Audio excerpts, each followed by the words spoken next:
Section 3. Statement of primary principles. First, civil government is a divine institution. That civil government is a human device contrived by man to meet the exigencies of his condition is an opinion as erroneous as it is common. That man would have learned by experience that advantages might be obtained from social life is readily admitted, but that this is the origin of civil government, I deny. This would be to place it on the same level with any mere mechanical trade, to give it no higher origin than human expediency. Quote, God the supreme Lord and King of all the world hath ordained civil magistrates to be under him, over the people, for his own glory and the public good. Confession of Faith, chapter 23. It is the will of God revealed by the constitution of human nature and more clearly in the sacred scriptures that as rational creatures living together in one part of the world and connected by a common interest and by common duty should enter into a civil association for the better preservation of peace and order in subserviency to godliness and honesty. Unquote. Reformation Principles, chapter 29. First, civil government is instituted by God in the moral nature of man. Man is designed for social life. The evidence of this design is found in the moral nature with which he is endowed. Subordination to order forms part of the constitution of all rational creatures. Government exists among angelic beings. They have their principalities and powers and mights and dominions. Ephesians 1:21. Government would have found a place among men though sin had not entered into the world. It is instituted in man's moral nature, and he is fitted for it by the dispositions and qualities conferred on him as an intelligent social being. Quote, utility appears to some to have great power to constitute and preserve civil society among men, but unless I am mistaken in the gathering of men into civil society, the gathering of men into civil society has a much more ancient origin and a bond far more sacred. Otherwise, if every one would have a regard to his own private advantage, then utility, instead of binding human society together, would rather dissolve it. Unquote. Quote, magistracy is from God in its original. The character was drawn up in paradise. Civil subordination must have been, had man remained in innocence. But the character was more explicitly renewed and enlarged at the restoration of the world after the deluge, and given out to man under the broad seal of heaven. Quote, whoso sheddeth man's blood, by man shall his blood be shed. Unquote. The command of shedding the blood of a murderer was a part of his goodness to secure the lives of those who bore his image. Magistrates are the shields of the earth, but they belong to God. They are the fruits of his goodness in their original and authority. Unquote. Charnock's Works, Volume 1, page 650. Second, the institution of civil government is renewed in the supernatural revelation of the will of God. Quote, judges and officers shalt thou make in all thy gates, which the Lord thy God giveth thee throughout thy tribes, and they shall judge the people with just judgment. Let every soul be subject to the higher powers, for there is no power but of God. The powers that be are ordained of God. Unquote. Deuteronomy 16:18 and Romans 13:1. These scriptures do not refer to anything peculiar in the Jewish polity. Civil government is common to man. The command given by Moses to the Jews is reiterated by Paul to the Gentile converts. The scriptures do not contain the primary institution of civil government, but they contain a renewal of the institution. The apostle speaks of it as an existing ordinance and asserts its divine origin. It is, quote, ordained of God. Unquote. It is not then said that civil government is insisted in the Scriptures, but that the institution is renewed in the Scriptures.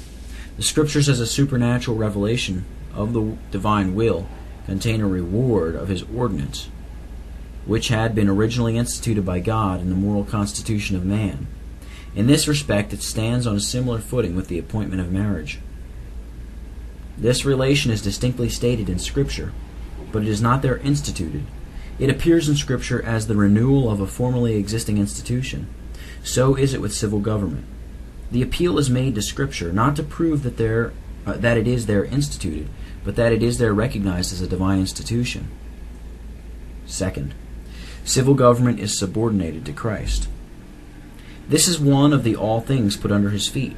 Civil government has not its origin in the system of mercy, but from God the Creator, and is revealed to the moral constitution of man, but it is subjected to the authority of Christ and is part of the dominion that belongs to him as mediator.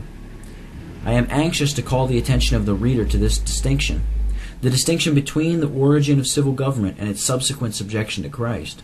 The origin of the institution is not in the least affected by the subsequent subjection of it to mediatorial authority, and yet this very obvious distinction has been so unaccountably overlooked that the Reformed Presbyterian Church has been frequently charged with holding the doctrine that civil government has its origin in grace. This unjust charge has been made not only by such as are too much blinded by prejudice to inquire with sufficient calmness what opinion is really held, but what is indeed surprising, it has been made by some, the correctness of whose views on the subject of civil government should have led them to a very different result. In the latter instance, it is a mistake arising from not having attended to the above distinction. The Church, while she has been careful to display a banner for the truth of Christ in relation to his mediatorial authority over civil society, has been equally careful to guard against the erroneous notion that civil government is founded in grace. This charge has been frequently repelled by the ministers of the Church when called to defend her testimony during the last 100 years. She has by her official testimony denounced as an error the opinion that, quote, civil government is founded in grace, unquote. Reformation Principles, page 119.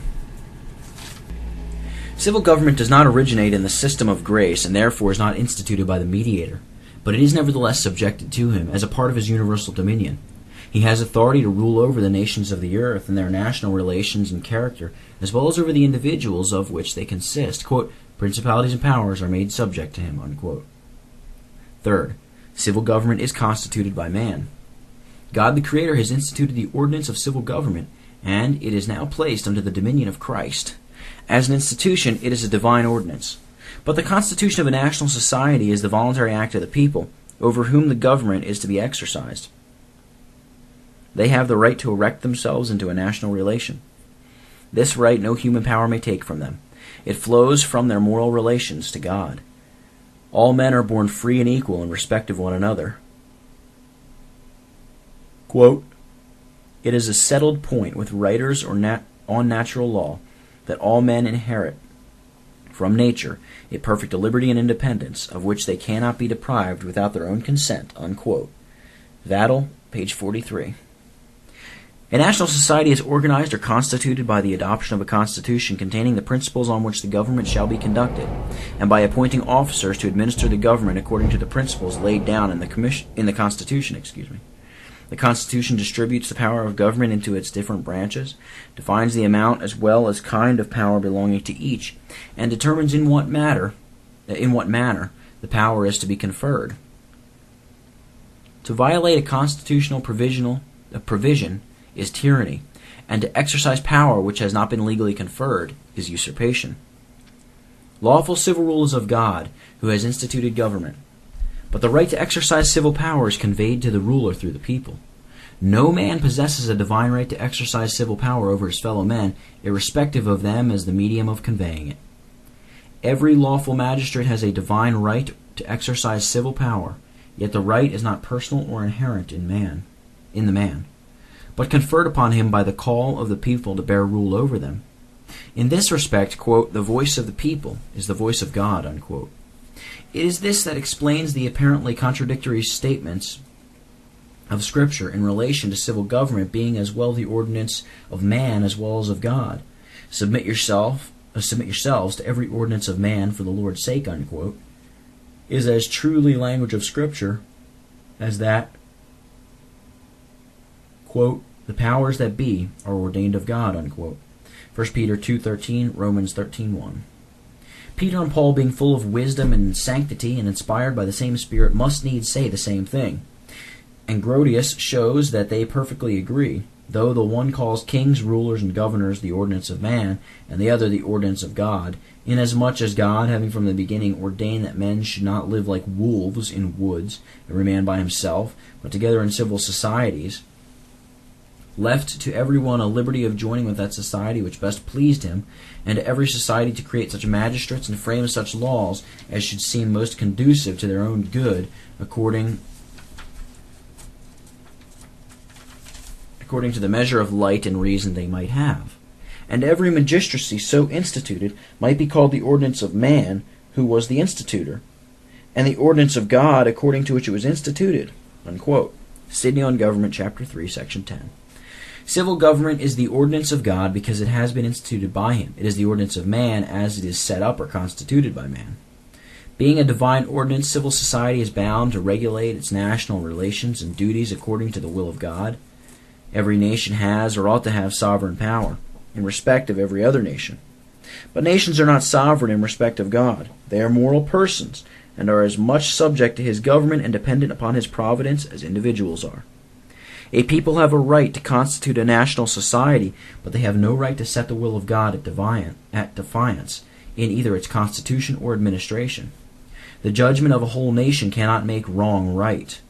Wrong done by a nation is as much rebellion against God as when done by an individual. Nations then must take care not to assume independence of the divine law. This is the more necessary as there is a strong tendency in the present state of societies to push the doctrine of civil and political independence to the infidel extreme. That the will of a majority of the people is right. And right because the people will it. Yet the will of a majority is no more right than the will of an individual. It is conformity to the will of God that gives to either the character or rightness. National society has a right to perform national acts. But this is dependent on a condition. The condition is that these acts shall be in conformity to the divine law. Societies can no more absolve themselves from this obligation than individuals. The constitution and administration of civil governments must be borrowed under the direction of the law of God. Those who constitute a civil government and those who administer its laws are bound on principles of reason as well as Scripture to have regard to the clearest revelation of the divine will within their reach. The moral power which national society possesses is derived from the fact that civil government is a divine institution. If the divine law is rejected by a nation, government is not in that case the ordinance of God, nor is the ruler, quote, the minister of God. They have set up kings, but not by me. They have made princes, and I knew it not, unquote. Hosea 8, verse 4. Section 4. The character of civil government. First, moral government is essential to civil government as the ordinance of God. The Scriptures command subjection to civil rulers. To resist these is to resist God, who has instituted government among men. Quote, whosoever resisteth the power, resisteth the ordinance of God, and they that resist shall receive to themselves damnation, unquote. It is a matter of incalculable importance to inquire whether every existing civil power is, quote, the ordinance of God, unquote. If the mere providential existence of civil power makes it the ordinance of God, then every such power